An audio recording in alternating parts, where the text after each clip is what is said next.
Bersamaan dengan kesulitan sudah aku sediakan kemudahan. Lagi sampean kok repot-repot, mbok wis langsung kemudahan apa sih? Ana wis nakal ngono ya apa? Semua orang di Indonesia kalau pidato syukur kepada Allah yang telah memberi kesehatan kita hari ini dan tidak lupa kepada junjungan Nabi besar Muhammad SAW yang telah membawa kita dari kegelapan menuju cahaya. Itu sono sing nakal.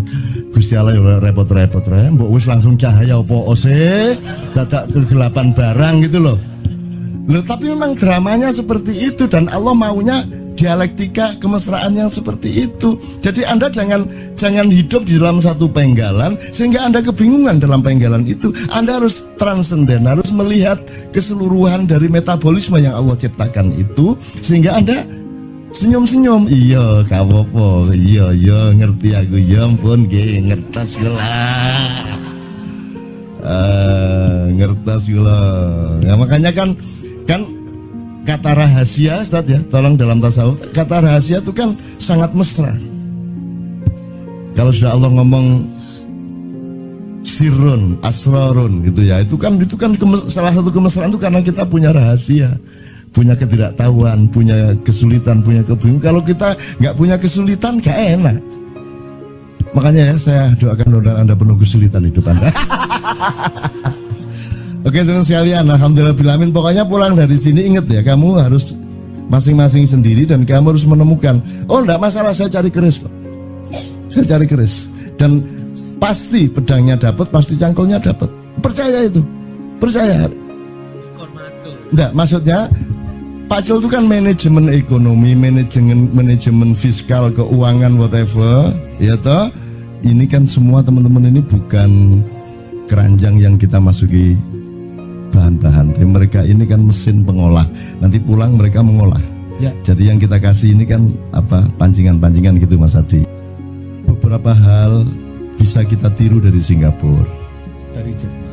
Dari Jerman. Beberapa hal lain kita juga bisa mengacu ke Jepang, ke Korea, mungkin ke Amerika, no problem ya.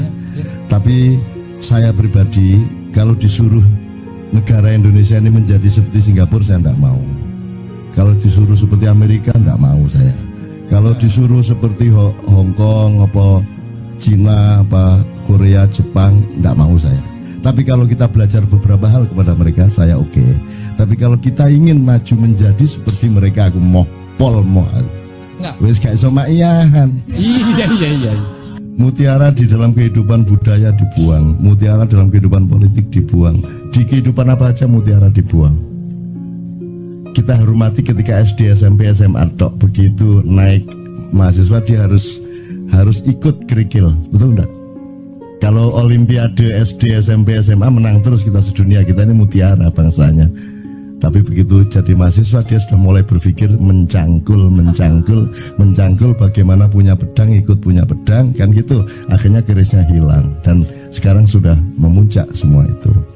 Tapi yang saya maksud itu gini loh. Di Singapura tidak ada orang punya kesulitan, rumah ada, sekolah beres. Demikian juga di Hong Kong. Sehingga itu juga bukan pilihan saya total meskipun saya senang itu. Itu membuat mereka tidak tangguh sama sekali sebagai manusia.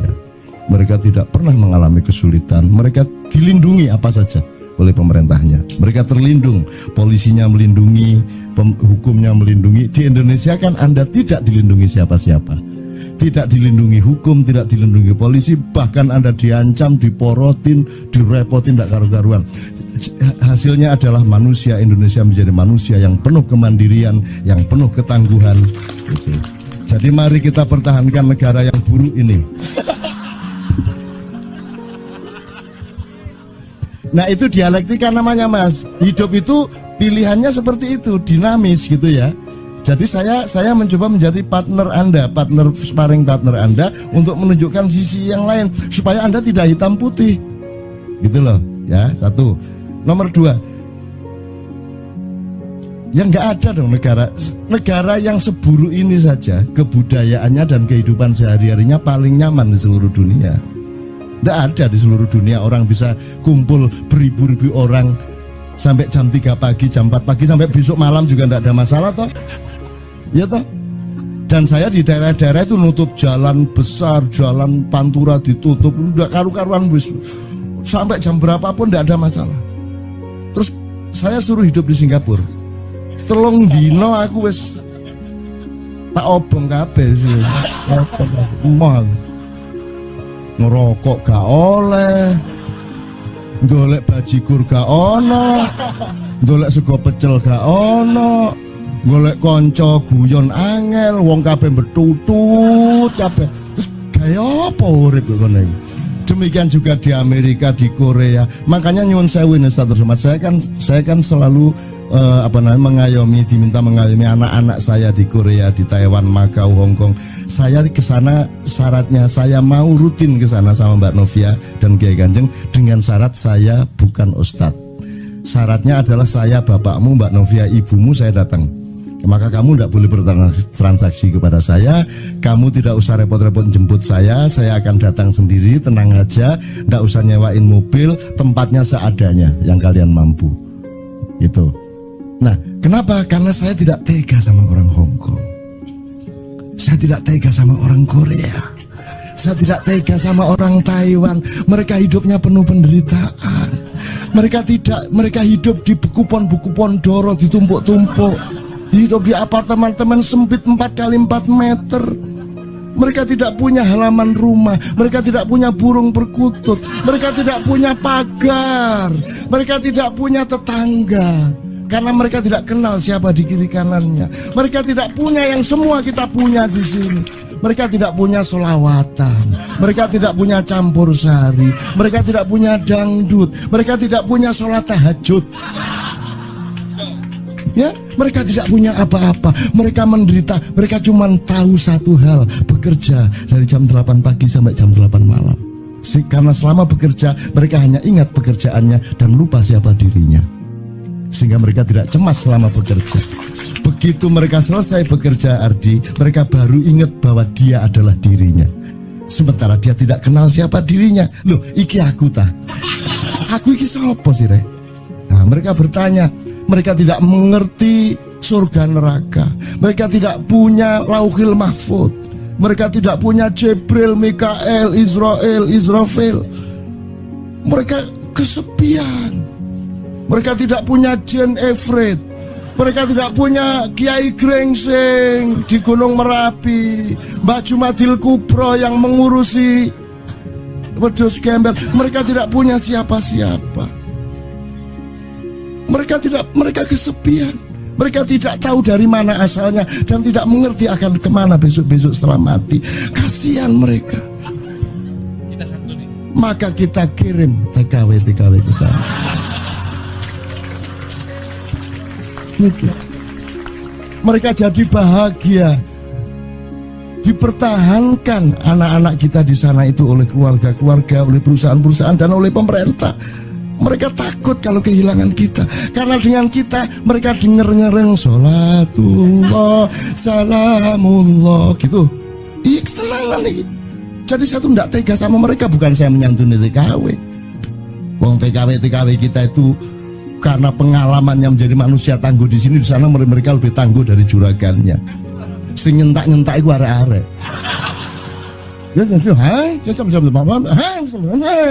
Malah buruwe sing nyentak-nyentak jeragane. Itu orang Indonesia. Jadi hidup itu tidak hitam putih. Kadang-kadang kalau engkau di penjara, kata Pak Abdullah tadi, penjara adalah singgasana bagi orang yang mencari kebenaran. Maka sebanyak mungkinlah Anda masuk penjara. Lah kan tidak bisa ngomong gitu kan.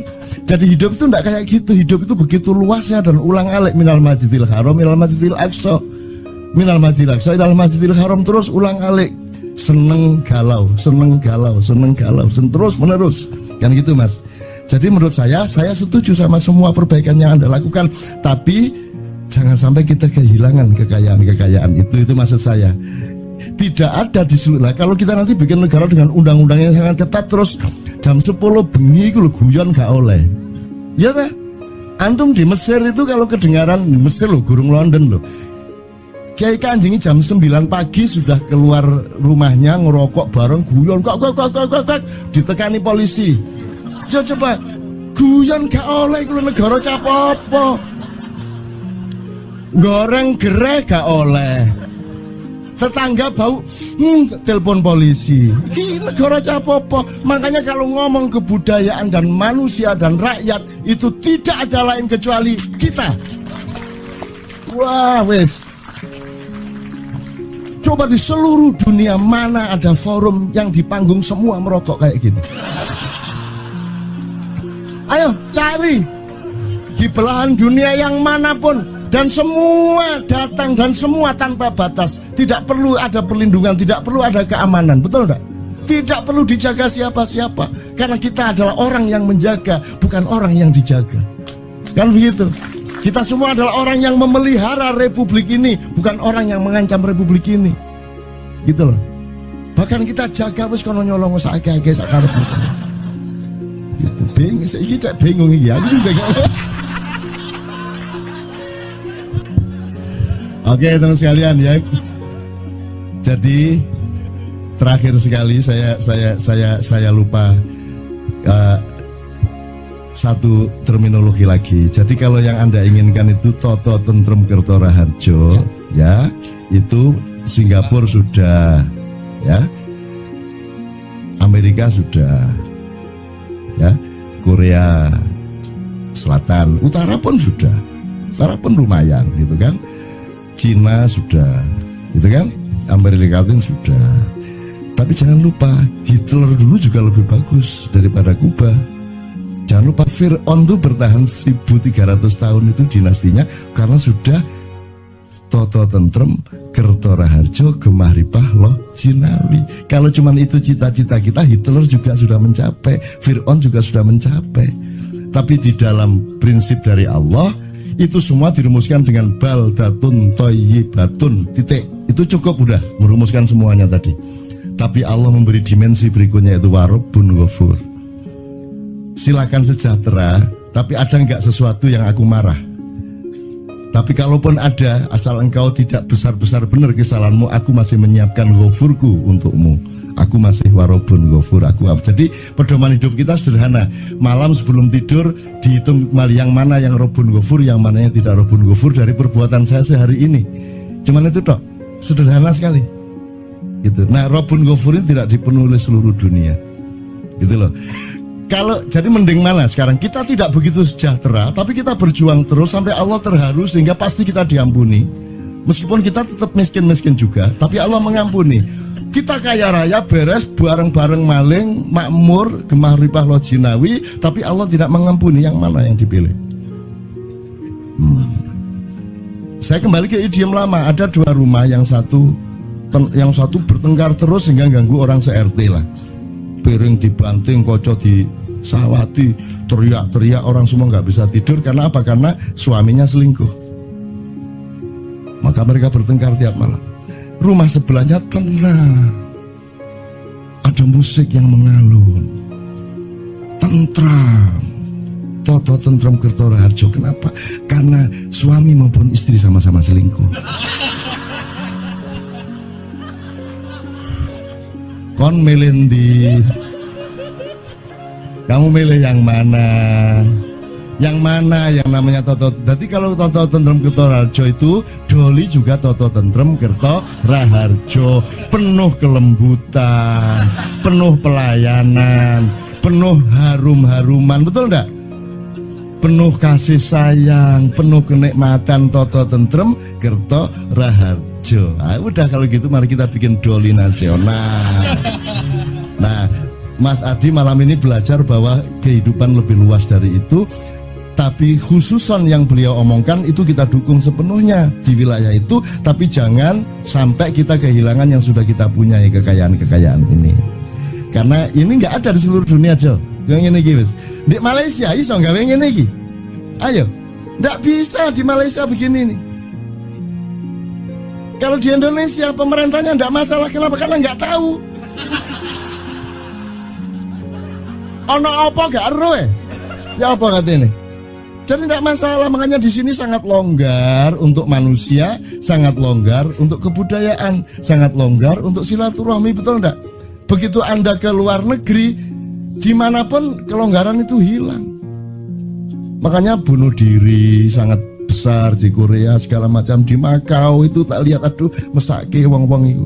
Nek orang Indonesia iki ketoke mek gak sekolah tapi meripati pelolak-pelolok. Ngene-ngene kita. Orang sana kan tertib, orang yang dilindungi sejak kecil, orang yang beres semua masalahnya, sehingga mereka tidak punya geni, tidak punya api dari matanya. Kita kan berapi-api. Jadi iki wis suwe kok gak ono gelut iki rek. Wah. Golek perkara ndek mall. Lama ndelok. Wah, akhirnya pokoknya di seluruh dunia tidak ada orang tawur tanpa sebab, kecuali anak-anak muda Indonesia. Udah itu di mana aja. Jadi tawur sebagai syariat. Gak enak gak tawur ya.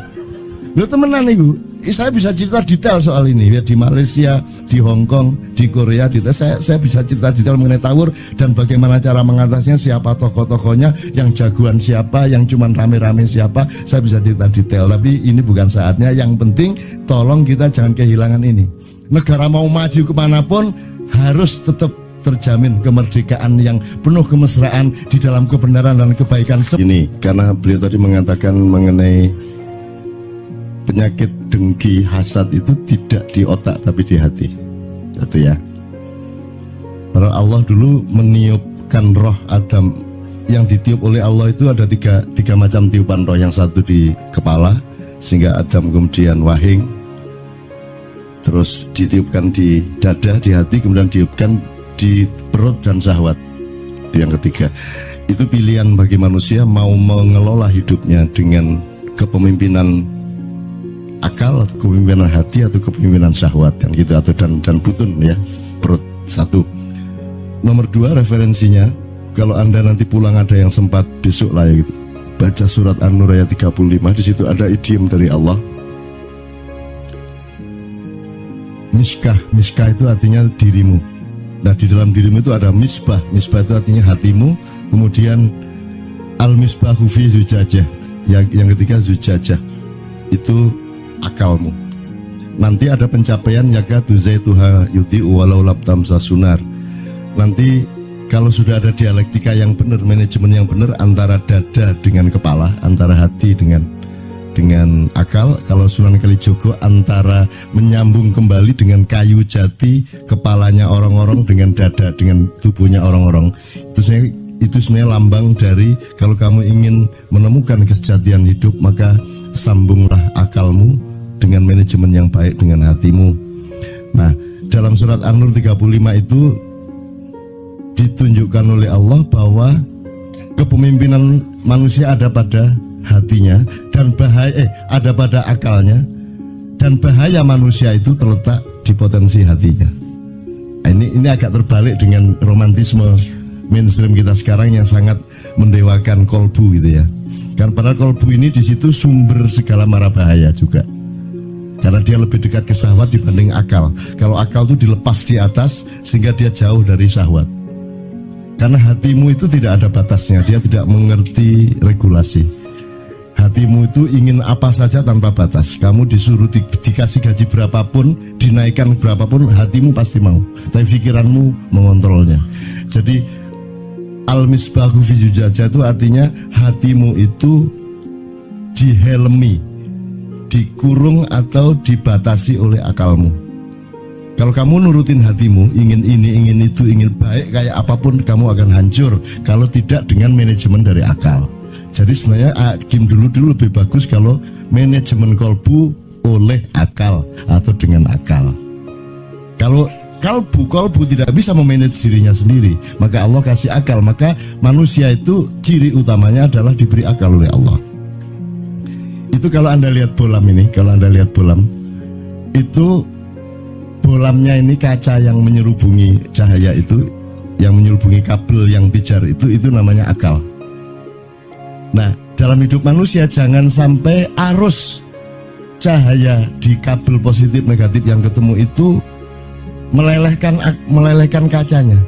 Jadi akal yang mengatur arusnya berapa, wattnya berapa, sehingga tabungnya itu juga menjadi maslahat kedua-duanya, tabung maupun pijarnya.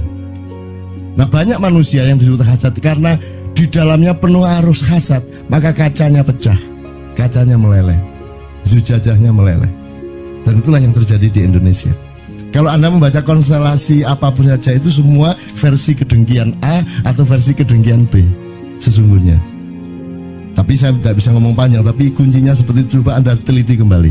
Semua konstelasi yang disebut itu sebenarnya konstelasi yang berasal dari kedengkian suatu kelompok kepada kelompok yang lain. Nah, jadi pikiranmu itu yang makanya kesehatan sumbernya bukan hatimu tapi pikiranmu, karena pikiranmu yang mengatur hatimu. Jadi orang mencari kemerdekaan itu jangan benar-benar mencari kemerdekaan.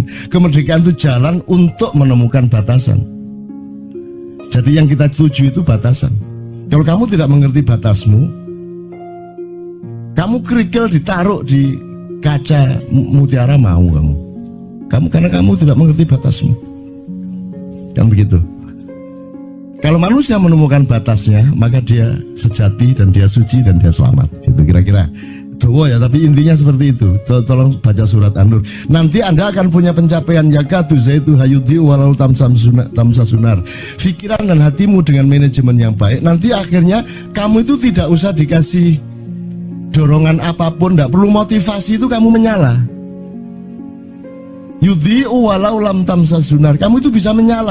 Nah, sekarang ini adalah zaman di mana orang tidak bisa menyala, sehingga yang populer sekarang, yang sangat laku sekarang adalah bisnis motivasi.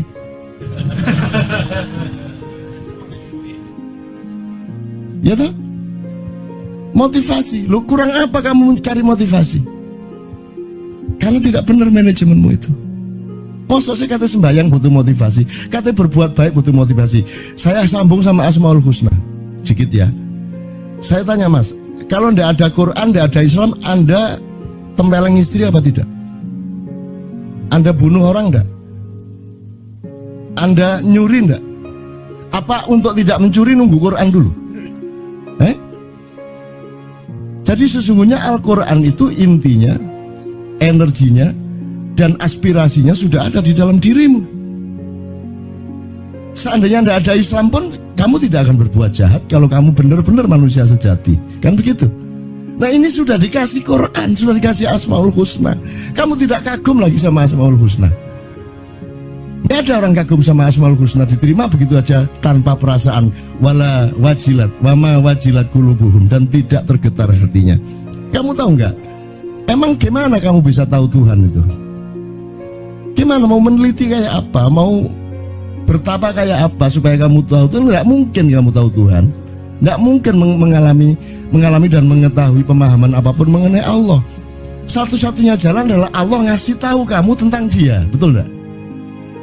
Nah, itu prosesnya berabad-abad. Dulu orang tahunya, oh ada dewa perusa, ada dewa pencipta, ada dewa pemelihara, ya tak? Cari-cari itu, alhamdulillah ketemu dikit 3, kan gitu kan? Terus berkembang akhirnya sama Tuhan di shortcut. Udah gini aja. Gini aja, kamu tak kasih tahu siapa saya ya. Sifat saya itu 99 ya. Saya itu Rahman Rahim ikonnya. Jadi yang utama dari saya itu hadir ke kamu itu bukan hebat saya, bukan kuat saya, bukan dahsyat saya, bukan kuasa saya, tapi cinta dan kasih sayang saya.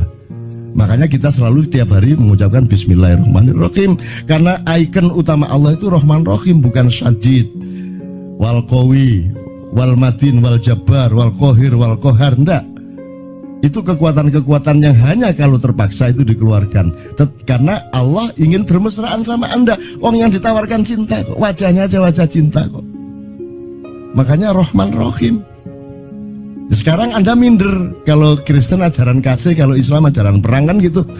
Padahal tiap hari bilang Bismillahirrahmanirrahim. Itu ya teman-teman, saya singkat. Jadi Anda dapat Asmaul Husna itu mbak disyukuri. Masa Anda disyukuri? Kenapa?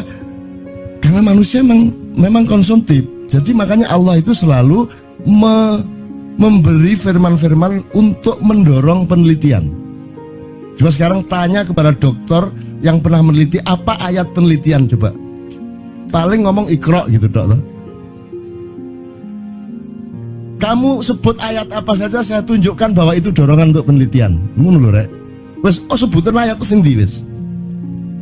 Saya akan tunjukkan kepada kamu itu dorongan untuk penelitian. Misalnya apa? Allahu Akbar. Wes. Itu apa? Itu dorongan untuk penelitian. Kalau ayam, itu ya. Itu karena dia ayam ditakdirkan untuk keloro.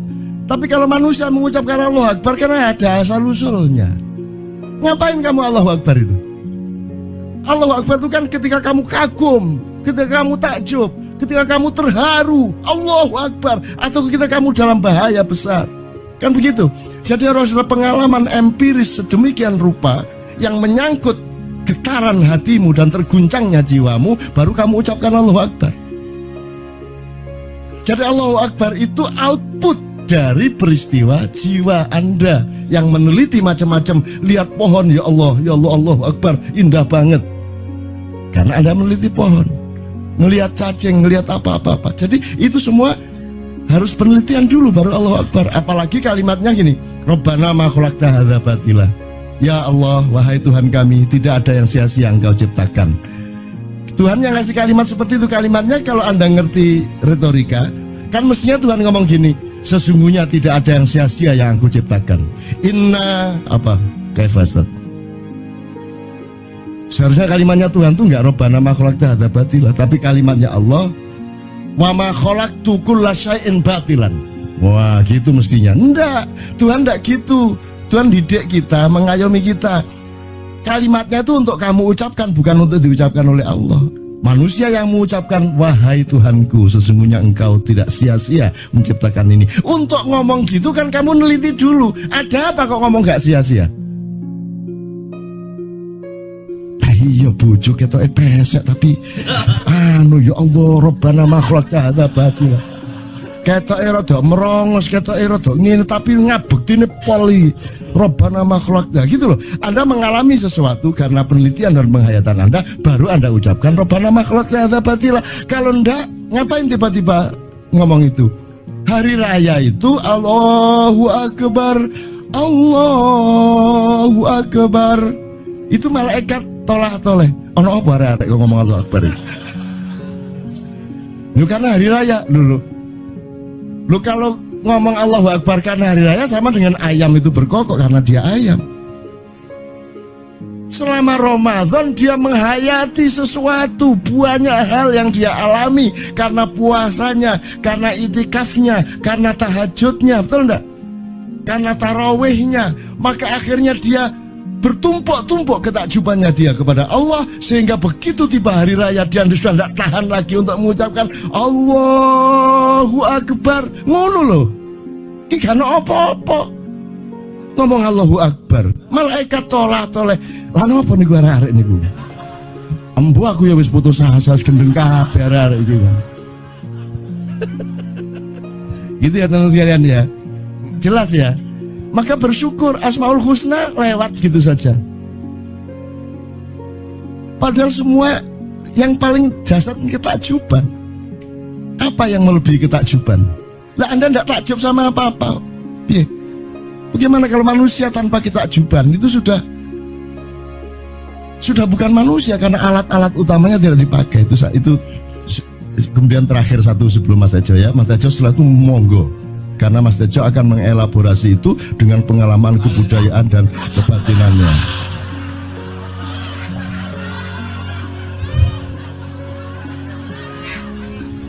Aku biar tak pikir Tejo ke PKI ya. Ternyata Muslim. Jadi kaget aku, umroh, Tejo umroh. Kaget aku. Jadi sampai Allah sendiri bersyukur itu.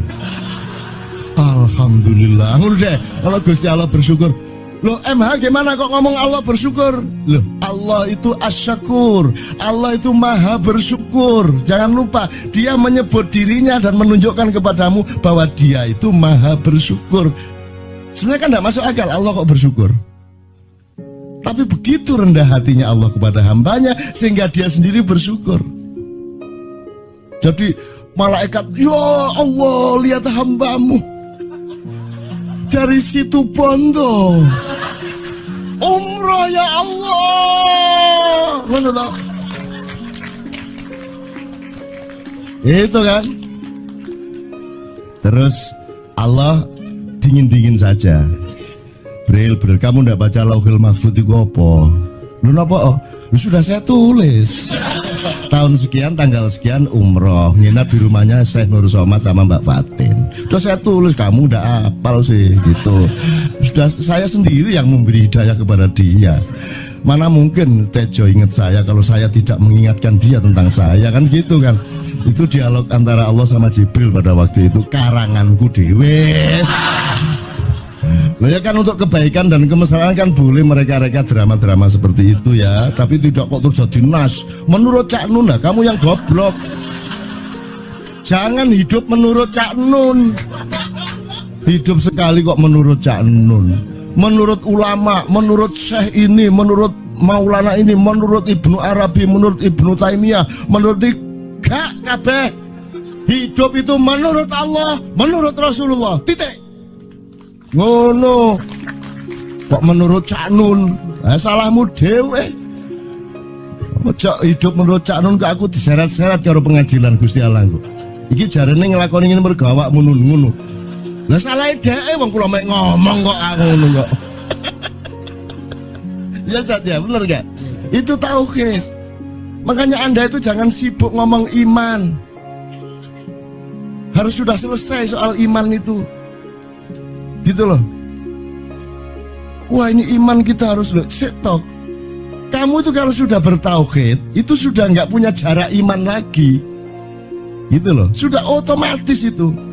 Sama istri dia cinta titik, wes. Kalau diucapkan lagi itu untuk alat kemesraan saja, tidak untuk membuktikan, betul nggak? Kamu sama suami bilang I love you, gue kan orang mergo kon ingin buktikan, tapi untuk alat kemesraan. Membuktikannya kan sebelum nikah, kan gitu. Ini sama Allah juga gitu, jangan sibuk dikit, wah ini iman. Pengajian meningkatkan iman dan takwa, ikut biyen gak meningkat-ningkat. Menek melorot meneh. Iman tuh sebenarnya udah ada masalah, udah nggak pernah inget kita iman itu, gitu loh. Kalau teh sudah manis itu udah nggak ingat gula, gitu loh, Rek. Masa teh sus manis bendiro cek ngomong gula suwe kelegen tehmu itu. Itu ya teman sekalian ya. Jadi tolong, Allah itu nolong kita sedemikian rupa dengan kemurahan-kemurahan karena kita tidak mungkin mencapainya. Tak kayak cerita sedikit mengenai anak saya yang kecil. Jadi dia kan, anak saya kecil rampak itu kan nggak mau sekolah. Akhirnya kita rayu berbulan-bulan, akhirnya dia mau masuk TK. Malam itu sebelum dia sudah dirayu ibunya sedemikian rupa, akhirnya dia pekewuh mau gitu ya. Terus malam kita makan nasi goreng di mana gitu, terus saya tanya, bagaimana Rampak besok sekolah? Terus dia jawab, ya sudahlah menunggu. Di TK gue sebelum masuk ya sudahlah. Ya gue cekikian ini bocah kok jawabannya itu seperti jawaban orang umur berapa gitu kan. Ya sudahlah menunggu. Paginya begitu dia mau berangkat, dia nemuin saya dulu, aku mau sekolah tapi saya tanya satu, ya apa? Kenapa sih, kan sudah ada ayah dan ibu kok masih harus ada guru?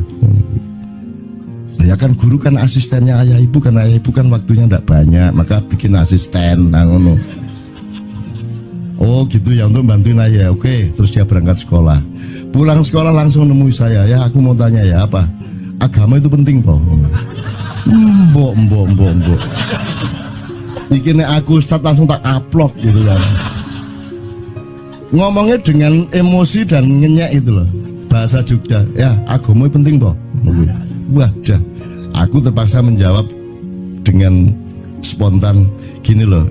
Kita itu kan sebisa mungkin tahu mengenai hidup kita. Sekarang gimana, kemarin gimana, besok gimana, ada apa saja. itu kita cari tahu, tiap hari kita cari tahu. Tapi ada banyak hal yang kita tidak mungkin tahu, mustahil kita tahu.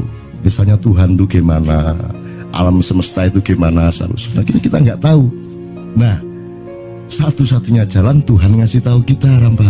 Terus kita dikasih tahu. Nah, pemberitahuan Tuhan kepada kita itu namanya Al-Quran. Al-Quran itulah yang dipakai untuk pedoman orang beragama. Maka agama itu penting karena dia ada Qurannya. Karena kita jadi tahu macam-macam yang kita tidak mungkin tahu gitu. Terus, oh ya udah, dia bilang gitu. Saya pikir agama itu mata pelajaran. Dia ngomong gitu. Ya. Nah, jadi informasi ya Mas ya. Saya tanya. Anda ngerti situasi Prancis hari ini? Nggak, artinya tahu ya? Tahu ya? Yang Anda tahu itu kejadiannya apa beritanya? Beritanya. Oke. Sekarang saya ingin Anda menanyai diri Anda masing-masing. Segala sesuatu yang Anda ketahui ainul yakin dan Anda alami secara otentik dibanding yang Anda ketahui melalui kata, berita, informasi, itu berapa persen kali berapa persen? Banyakan berita 90-10, 80-20, 90-10, 80-20. Iya, tapi pokoknya intinya jauh lebih banyak yang Anda tahu dari kata. Nah, dari yang Anda tahu dari kata itu kira-kira menurut hitungan Anda itu yang benar berapa persen? 20. Jadi jelas ya, kita itu berenang di lautan ketidakbenaran.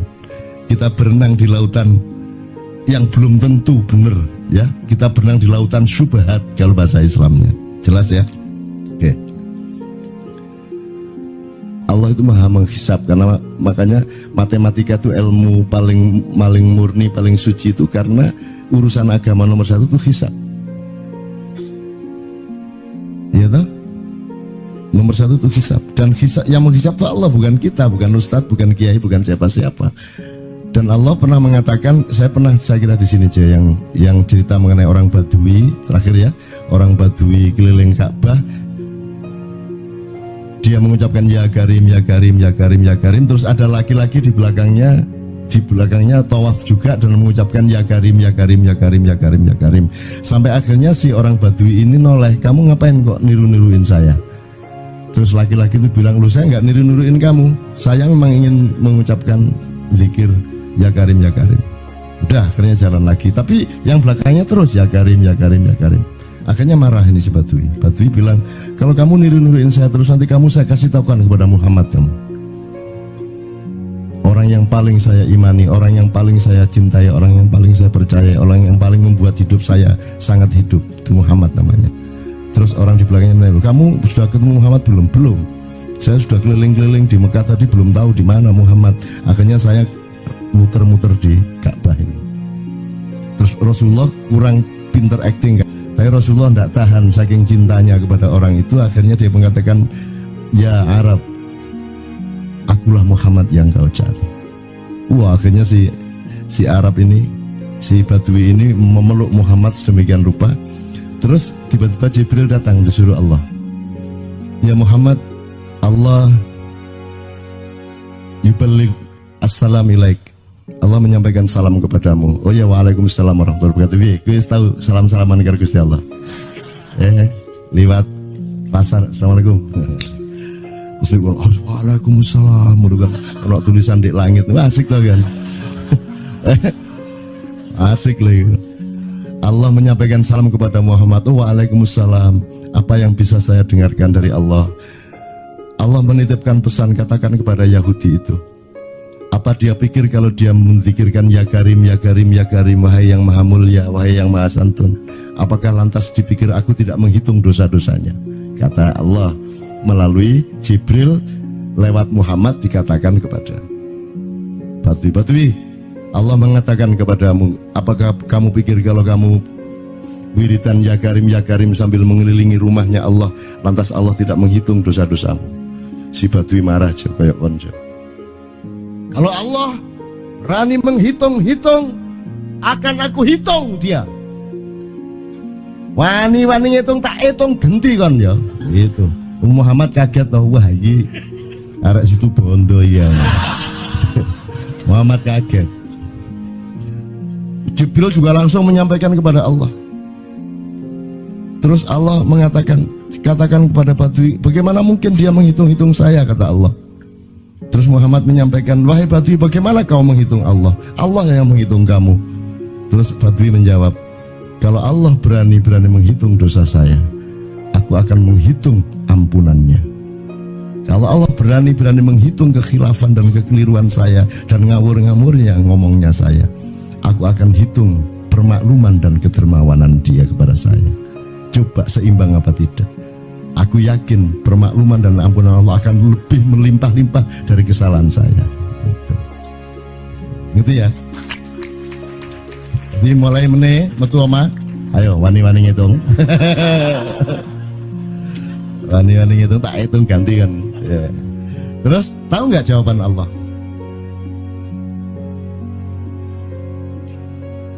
Jibril katakan kepada Muhammad untuk dikatakan kepada Badui itu, wahai Badui, kamu tidak perlu menghitung-hitung Allah, karena aku juga tidak akan menghitung-hitung dosamu. Wah, coba Syekh Yazid Al-Bustami itu dia tuh total sama Allah, dan kalau ada orang menghargai dia itu rasanya kok mengurangi totalitas kita kepada Allah kan gitu, sehingga dia makan di bulan puasa di tengah orang banyak. Bahkan kemudian ada yang malah mendewa-dewakan dia. Wah ini wali, wah wali deh, wali mangan gak masalah, ya gitu. Poso-poso gitu, anak ngono aja. Akhirnya malah copot kelambi, melaku nyangking ngene iki, tak tambahi, yo. Semakin kita berbuat buruk, semakin didewa-dewakan orang. Mau BBM naik ya tetap malah bagus. Kalau orang sudah mendewakan orang, itu dia sudah kehilangan akal sehat kan begitu. Orang di pasar mengatakan, ini Jokowi jadi presiden aja naik BBM-nya sampai segini, apalagi Prabowo nungguin. Jadi Prabowo itu gak dadi disalah noe. Coba pikirannya ada gitu orang di pasar. Jokowi aja segini naiknya, apalagi Prabowo. Coba, oke. Jadi yang satu itu sudah nyata, yang satu masih kalau itu loh, wis dihukum. Nah, kalau dihukum itu kan sudah hukum orang hasad toh, gitu loh. Maka Abu Nawas dihukum karena dia membawa pisau. Kenapa dihukum? Kata Abu Nawas. Terus kata hakim, kalau karena kamu bawa pisau, dikhawatirkan kalau kamu nanti bisa bunuh orang. Itu kata si hakim. Terus Abu Nawas, oke, saya masuk penjara, tapi harus sama Pak Hakim. Loh kenapa? Kata hakim, lah Abu Nawas menjawab, lah Pak Hakim bawa alat kemaluan kemana-mana. Dikhawatirkan kalau Pak Hakim memperkosa anak perempuan. Nah kalau loh, itu salah di Indonesia. Makanya teman-teman pada sinis pada saya itu kan kalau dipikirnya saya mau cari apa semua pada sinis. Dan tidak ada yang rahmat Allah yang melebihi sinisme teman-teman kepada saya.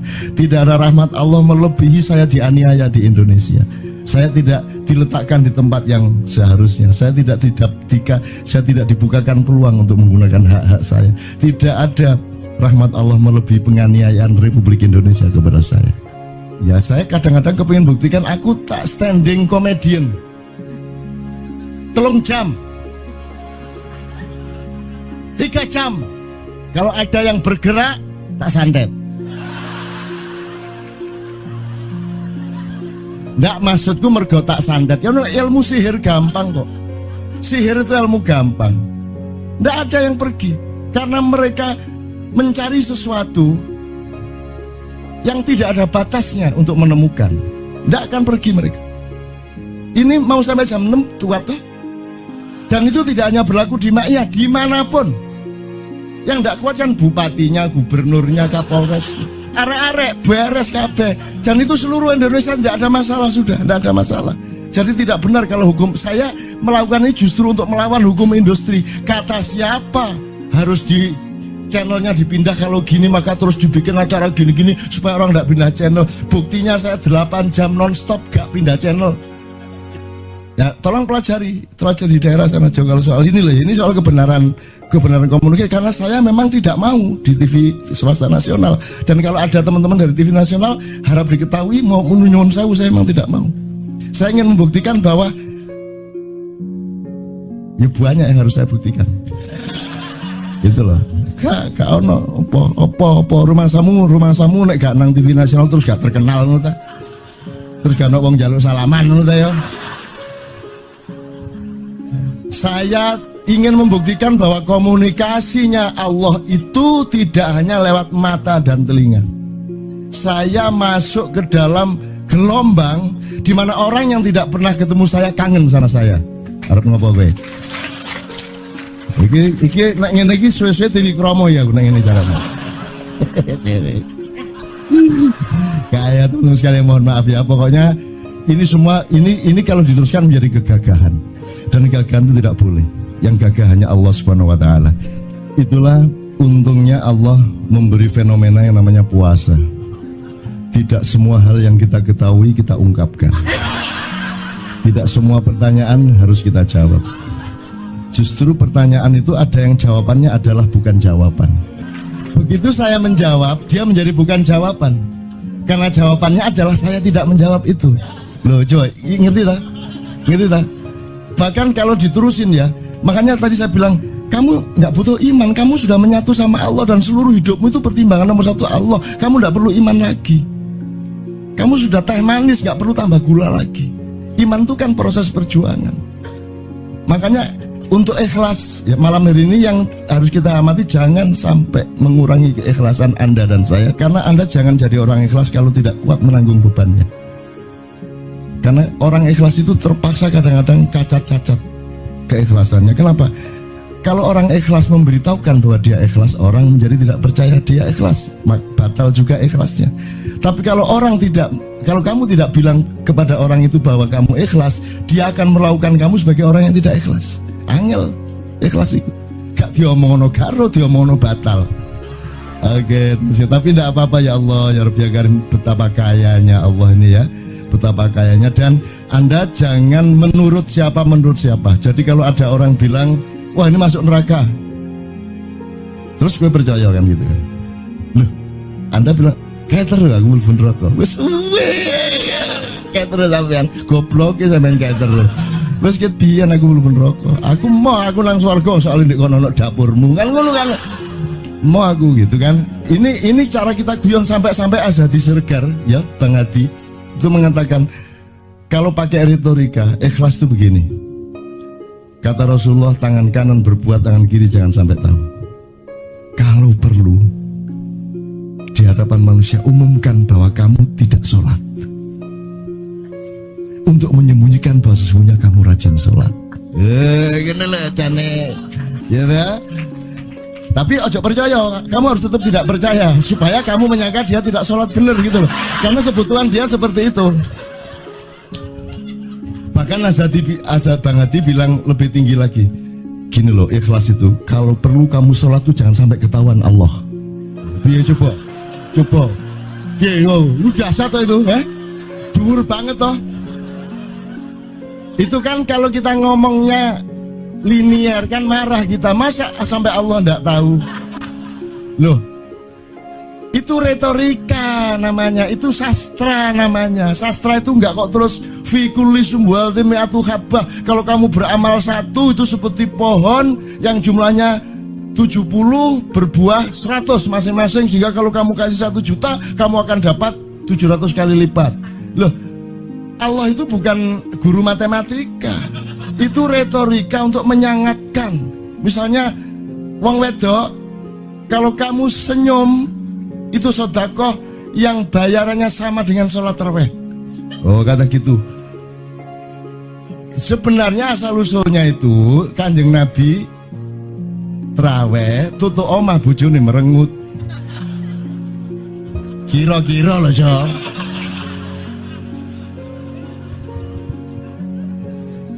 Jadi kon timbangan ini gak usah terawih gak apa-apa angger aja merengut yang lu jangan ngono kuwi asal usule. Jadi bukan kok terus pahala iki sakmene enggak gitu. Itu cuman misalnya 2,5 derajat hilal harus kelihatan. Itu kan Itu kan istilah, enggak kok terus diukur temen. Wah, 2,4 gurung raya iki. Enggak gitu. Enggak ada presisi fisik itu, enggak ada. Salat menghadap Ka'bah itu enggak ada. Enggak ada. Ka'bah di sana kok. Sana. Bukan di sana.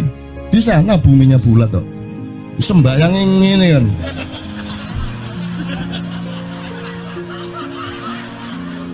Nek sujudmu tadi kudu ngene. Gimana? Kok regulasinya material itu kan sama dengan wudhu tadi, itu kan pokoknya administrasinya tuh ngadep ke sana. Maka kemudian kalau kita sederhanakan, Ka'bah itu kiblatnya orang di Masjidil Haram. Masjidil Haram itu kiblatnya orang di Mekah. Mekah itu kiblatnya orang di seluruh Arab. Jazirah Arab itu kiblatnya orang seluruh dunia. Just pokoknya rono lah, masuk kudu 24,5 derajat persis. Jadi anggur sembayang nggawa kompas.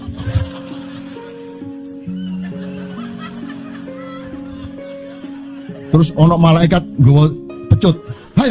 Ayo, kurang lurus.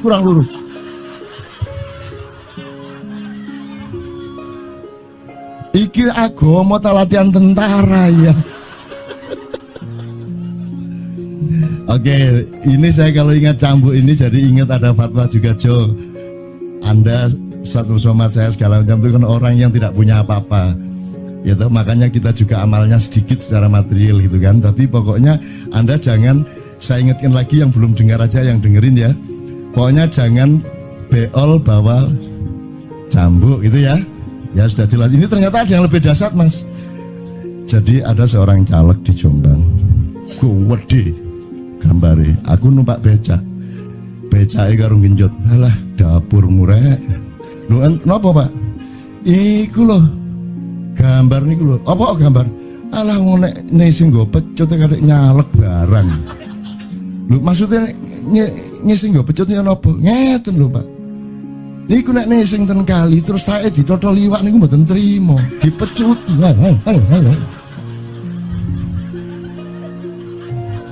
Dadi taeke mon mboten oleh ditotol wong apa meneh duwike ngono. Iku tak critakno ternyata ada yang lebih parah. Lho cak ono ndek Jombangku gak mek sing nggawa pecut, gak gelem nesing cak. Nek nesing kuwatir kelangan taek dae. Coba ada orang tidak mau beol karena takut kehilangan tai. Coba itu Indonesia tuh kayak gini kok mau dirubah kayak apa? Maju kemana ayo?